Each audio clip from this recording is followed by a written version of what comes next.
Vážení cestujúci, volám sa Pavol Boroš a pri príležitosti mesiaca knihy vám v nasledujúcej chvíli prečítam úryvok zo svojho románu Tri brehy Dunaja. Táto kniha je tiež súčasťou projektu Knihobežník.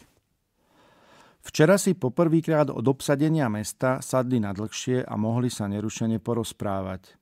Hneď prvú noc po príchode sa ubytovali v uvoľnenej dôstojníckej izbe v mestských kasárniach, ale obaja mali toľko povinností, že vždy v noci, keď sa náhodou stretli, si povedali len pár slov a hneď zaspali.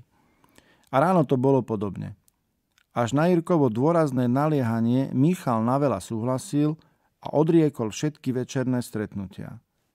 Najskôr mu Jirka vysvetlil, čo ho čaká v najbližších dňoch. Michal si ho vypočul a potom povedal: Mal by si hneď zajtra sadnúť so županom a požiadať ho, aby tlačil na slovenských zástupcov vo vláde, nech vám pomôžu nájsť ľudí. Skús zavolať priamo do Prahy na ministerstvo vnútra, aby sem vyslali skúsených policajných dôstojníkov. Ani ty, ani nový policajný veliteľ nemáte proti súčasným policajtom žiadnu šancu.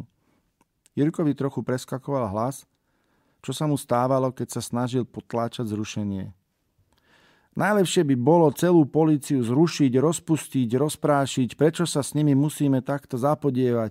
Sme príliš mäkkí, bojíme sa byť na týchto ľudí tvrdší. Upokoj sa, všade tvrdíme, že nie sme okupanti. Tak ako hovoríš, by sa správala dobyvateľská armáda. Rozumiem, škoda, že medzi policajtmi nie sú Slováci. Ale keď mám dočinenia len s Maďarmi a Nemcami, je to na porazenie. Ich neustále narážky na to, že sme okupanti, že nemáme právo im niečo nanúcovať, ma ničia. Navyše tu v Prešporku ani nemôžem tvrdiť, že väčšina obyvateľov mesta sú Slováci. Inde na Slovensku sa to dá, ale tu nie. Preto ti radím, urobte čím skôr previerky a tých, ktorí nebudú ochotní prisahať vernosť novej vláde, nekompromisne prepustite. Ale to potrvá týždeň alebo aj mesiac. Nemôžem dovtedy čakať so založenými rukami. Policajti majú veľa informácií a právomocí, ktoré môžu aktívne používať proti nám. Zdalo sa mu, že Michal nepočúva, lebo pozeral niekde za jeho plece. Ale nebola to pravda. Michal opäť zareagoval dobrými radami.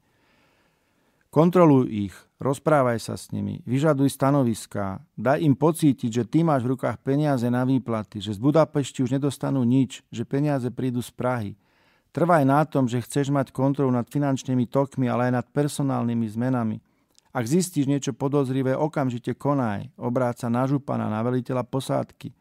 Rozlišuj medzi Maďarmi a Nemcami. Rýchlo pochopíš, že je medzi nimi veľký rozdiel, že neťahajú za jeden povraz natoľko, ako by sa mohlo zdať. Aj medzi Maďarmi sú rozdielni ľudia. Od fanatikov, ktorí ťa vždy budú nenávidieť a vidieť tebe zlého Čecha, až po takých, čo ťa síce nebudú milovať, ale budú sa chcieť dohodnúť na nejakom kompromise. Musíš sa naučiť medzi nimi rozlišovať, aby si nejakým neuváženým rozhodnutím nepoštval proti sebe tých druhých. Ja riešim takéto veci každý deň, každú hodinu, niekedy 10 prípadov naraz.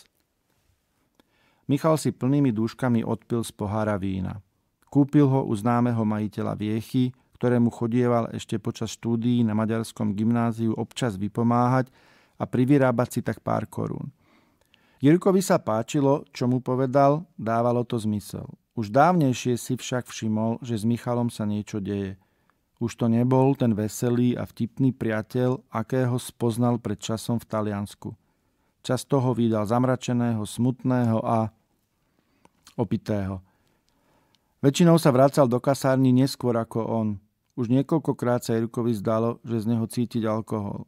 Aj včera zmizla prvá fľaška vína za pol hodiny a takmer celú ju vypil Michal. Michal teraz s vážnym výrazom v tvári pokračoval. Po dobrom to s nimi nepôjde. A po zlom to si nechcem ani predstaviť, čo sa bude diať. Maďari sa nikdy nezmieria s tým, že by im mali vládnuť Slováci. Jirkovi bolo priateľa úprimne ľúto.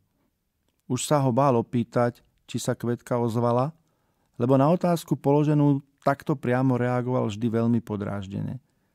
Nedokázal sa zmieriť s predstavou, že ho nechala. Najväčší diel viny na jeho súčasnom stave pripisoval práve nepodarenému vzťahu s Kvetkou. Za posledné 2 roky mal mnoho príležitostí zistiť, ako veľmi mu na nej záleží, ako veľmi ju miluje. jej prípadná zrada ho zasiahne oveľa viac, ako si bol ochotný pripustiť. Keby mu tak vedel nejako pomôcť, hneď by to urobil. Ďakujem za pozornosť a želám príjemnú cestu.